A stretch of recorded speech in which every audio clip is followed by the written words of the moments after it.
So as we continue on our conversations with networking events, it's important to understand and to comprehend one thing: the conversation. The conversation we're having with employers and business leaders is so important to building those relationships. So when you're entering these networking events, you want to make sure you're entering the conversation with some sort of intent, whether that's to find a job, to find an internship, or just to build your own network. Along with that, you want to make sure you're going to be researching the companies you talk to so you have a basic knowledge of the industry and what they provide. So with that being said, you want to make sure you're building those relationships, networking with those people, and just not wasting your time or the employer's time. So know what you want going into that conversation.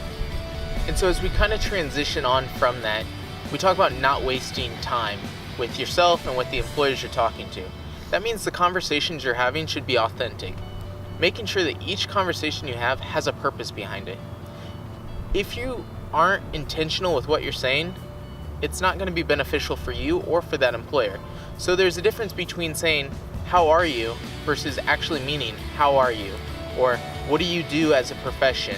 What are the strengths of that profession? What do you not like about that company? Or what do you love about that company?" Knowing and understanding those things and the intent of your conversation is going to impact your networking experience.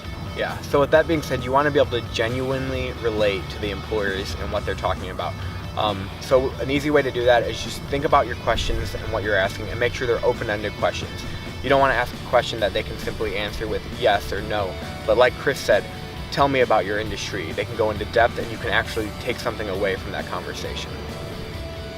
And finally, it's important that when you're having these conversations that you're trying to get a retaining effect.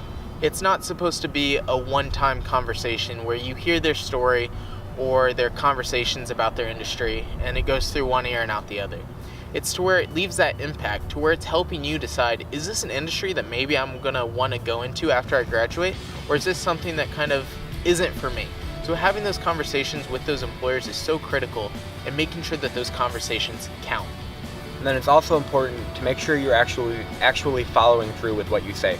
If you tell them you're going to follow up with them, whether that's through phone, email, or any way you can. But we hope you guys enjoyed this video and this helped out, so get out there and start networking.